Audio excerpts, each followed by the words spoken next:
श्री शिवाय नमस्तुभ्यम। हर हर महादेव। हम सबको पता है कि सावन का बहुत ही पवित्र महीना चल रहा है और आ गई है 9 अगस्त यानी नाग पंचमी का बहुत ही विशेष दिन।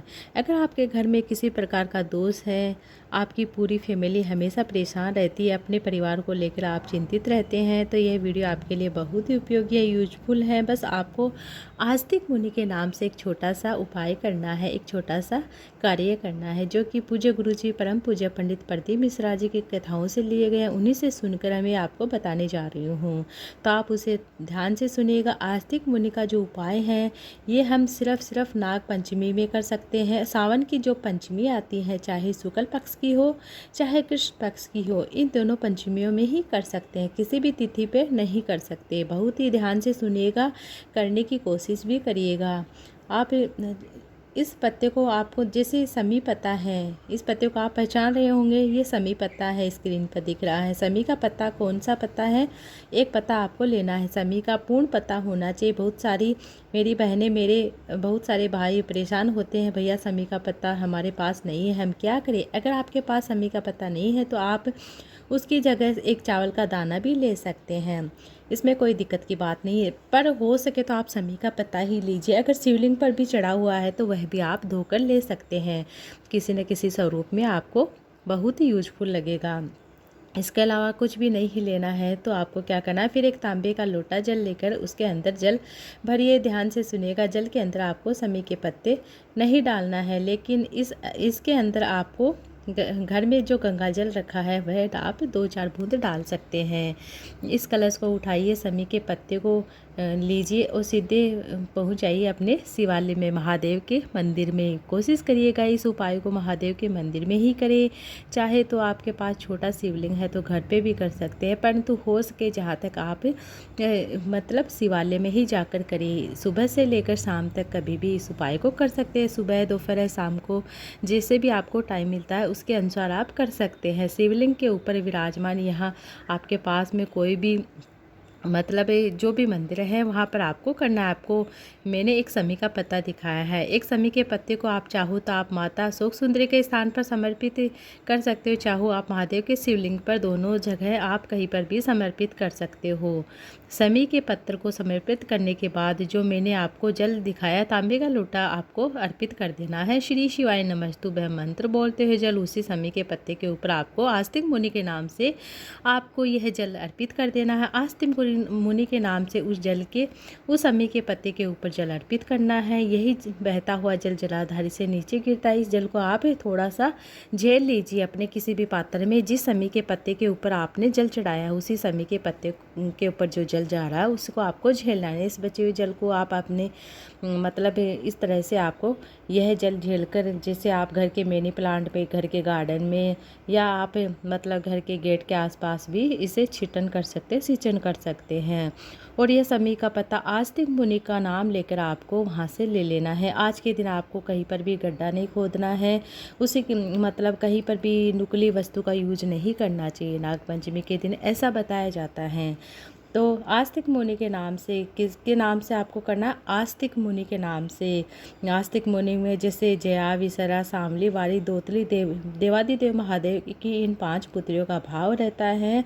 घर के अंदर कोई भी सांप अंदर नहीं जाएगा, कभी भी कोई बिच्छू अंदर नहीं आएगा, कोई भी जहरीला जानवर, ऐसे कोई भी चीज़ें आपके घर में नहीं हो सकती, नहीं जाएगी। आपकी फैमिली, आपके परिवार को कभी भी कोई तकलीफ नहीं होगी जहरीली जानवर से। पहला काम तो ये आपको कर लेना है। ये दूसरा, जो महादेव के शिवलिंग के पास में जो जल आपने जलाधारी से जो जल झेल कर लेकर आए हैं, आपको क्या करना है, अपने रूम में, अपने कमरे में, जहाँ पर भी मतलब बाथरूम को छोड़कर सब जगह आपको सिंचन करना, छिटका देना है।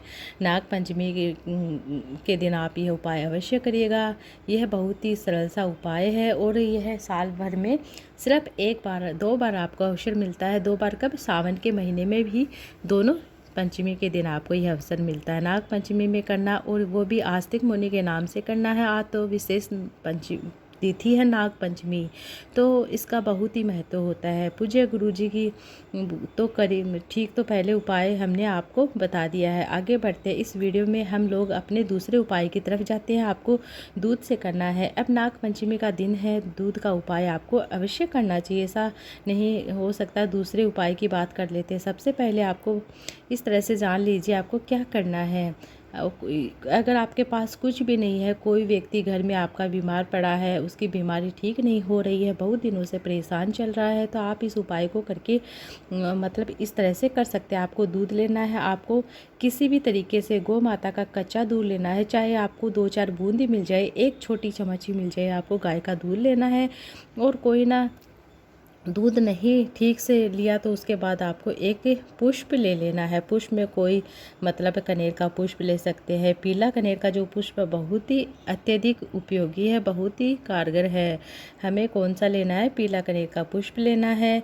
और उस दूध से लिया हुआ फूल सीधा पहुंच जाइए महादेव के मंदिर में, और उत्तर दिशा में फेस करके डायरेक्ट कनेर का जो पुष्प आपने दूध कच्चा दूध लगाया वह चढ़ा दीजिए। अगर आपके पास थोड़ा ज़्यादा दूध है तो वह शिवलिंग के ऊपर अर्पित करके श्री शिवाय नमस्तुभ्यं मंत्र जप करते हुए उसके बाद एक स्वच्छ जल का लोटा चढ़ा दीजिए फिर से। और इस पूरा जैसे क्लीन करने के बाद देवादिदेव महादेव का भोले बाबा का श्रृंगार कर दीजिए।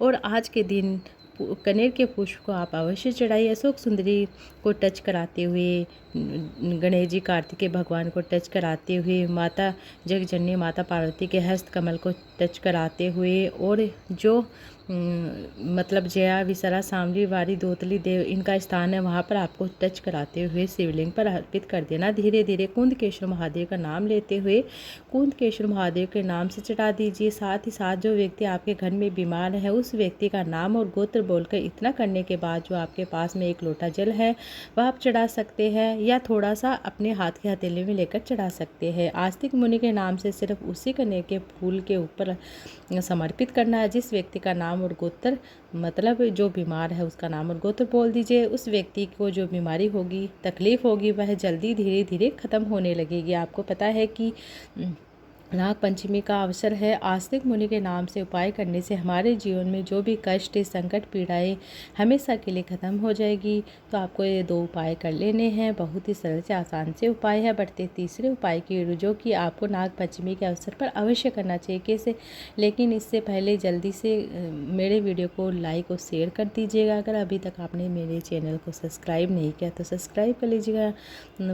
पंचमी का दिन है, हमें पंच वाला उपाय तो आपको करना ही चाहिए।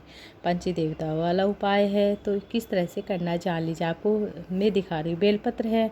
अगर बेलपत्र आपको पास नहीं है तो आप शिवलिंग पर चढ़ी हुई बेलपत्र भी धोकर ले सकते हैं। 5 पहले आप मतलब बात कर लेते हैं इस उपाय के फ़ायदे के बारे में। अगर आपके घर में लड़ाई है, कौन सी मतलब किसी भी तरह की लड़ाई हो रही, व्यक्ति झगड़ालू है, क्रोधी करता है, गुस्सा करता है, इस उपाय को आप अवश्य करिएगा। आपको क्या करना है? बेलपत्र लेने हैं, 5 बेलपत्र लेने हैं, और एक तांबे का लोटा लेना है, और एक गोल बाती का घी का दीपक तैयार करना है। उसके अंदर जल भर लीजिए अपने घर से, मतलब लोटे के अंदर। इसके अलावा कुछ भी नहीं करना है। तो आपको सीधे महादेव के मंदिर में चले जाना है और उत्तर दिशा की और मतलब फेस करना है। दक्षिण दिशा में आपको खड़े होना, उत्तर दिशा के आपका फेस होना चाहिए। 5 बेलपत्र श्री शिवाय नमस्तुभ्यं मंत्र बोलते हुए एक एक स्थान पर आपको चढ़ा देना है। 5 स्थानों पर चढ़ाना है। जान लीजिए किस तरह से चढ़ाना है। सबसे पहले तो बीच वाली जो पत्ती है उस पर पीला चंदन लगा लीजिए, माता अशोक सुंदरी के स्थान पर चढ़ा दीजिए। ठीक, पीले चंदन को लगाने के बाद मैंने आपको बेलपत्र दिखाया, इस बेलपत्र को आपको समर्पित कर देना। एक बेलपत्र ठीक है। उसके बाद फिर से पीला चंदन लगाना है। पीला चंदन के ऊपर फिर से बेलपत्र चिपका दीजिए। पीला चंदन लगाकर फिर से बेलपत्र, इसी तरीके से बेलपत्र को आपको जैसे गणेश जी का स्थान है वहाँ पर समर्पित कर दीजिए। और नाम और गोत्र बोलते हुए, जो व्यक्ति गुस्सा करता है उसका नाम और गोत्र बोलते हुए फिर कार्तिकेय जी भगवान पर समर्पित कर दीजिए। फिर माता अशोक सुंदरी के नाम मतलब जो गोल कटी भाग होता है माता पार्वती के स्थान पर समर्पित कर दीजिए। इस तरह से समर्पित समर्पित कर दीजिए। जो बीच वाली पत्ती है, मतलब लंबी पत्ती और जो छोटी पत्ती है उसके बीच में शिवलिंग को टच करे, इस तरह से आपको चढ़ाना है। उसके बाद आपको क्या करना है, जो एक और पत्ती बच गई है वह शिवलिंग के ऊपर आस्तिक मुनि का नाम लेते हुए श्री शिवाय नमस्तुभ्यम मंत्र बोलते आपको 5 बेलपत्र इस तरीके से एक एक करके चढ़ा देना है। और उसके बाद थोड़ा सा आपके पास थोड़ा जल बचा हुआ है तो वह जल चढ़ा दीजिए और उस जल को झेल कर ले आइए, अपने घर में सब जगह छिड़क दीजिए। आपके घर में नेगेटिविटी एनर्जी नहीं आएगी और घर में रोग प्रवेश नहीं करेगा। जो भी व्यक्ति झगड़ालू है, उसका क्रोध भावना ऐसी है, तो जैसे आपके घर में किसी तरह का दोष है तो उससे संबंधित व्यक्ति गुस्सा करने लग जाता है, वह समाप्त होने लगा। इस तरह से आपको यह छोटा सा उपाय भी कर लेना। आज के दिन यह उपाय अवश्य करके देखना चाहिए।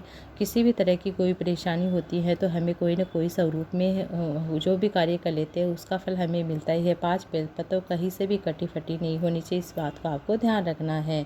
इस तरह से आपको चढ़ा देना है। अब जान लीजिए चौथा उपाय आपको क्या करना है, आपको इत्र लेना है।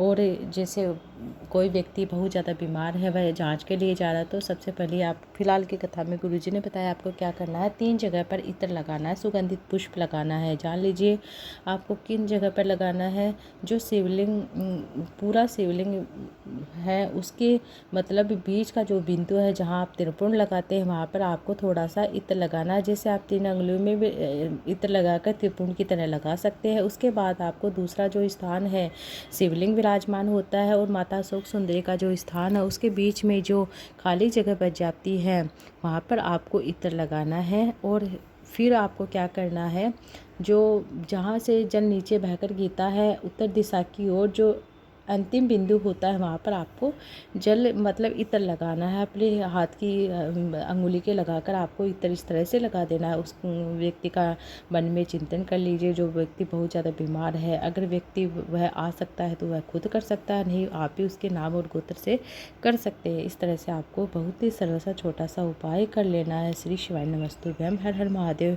अगर आपको वीडियो अच्छा लगा तो वीडियो को लाइक शेयर जरूर से कीजिए। कमेंट बॉक्स में श्री शिवाय नमस्तुभ्यम महादेव अवश्य लिखिएगा। अब जान लेते हैं शिव पंचायत की बात कर लेते हैं। आपको क्या करना है, शिव पंचायत आज पंचमी तिथि है तो आपको क्या करना है, शिव पंचायत पूरी तरह से आपको आज के दिन ये उपाय कर लेना है। आपको क्या करना है जान लीजिए। आज के दिन आप जैसे एक ही दीपक के अंदर शिव पंचायत का नाम लेते हुए आप 5 बाती का दीपक प्रज्वलित कर सकते हैं, या आप अलग अलग 5 दीपक प्रज्वलित कर सकते हैं शिव पंचायत के नाम से। हो सके तो पंचमी तिथि है, बहुत सावन का पवित्र महीना है तो आप यह उपाय अवश्य करें। हो सके तो आप प्रदोष काल के समय में भी एक छोटा सा उपाय अवश्य करें। आपको क्या करना है, 5 जगह पर दीपक प्रज्वलित करना है। हो सके तो 5 जगह 7 जगह है।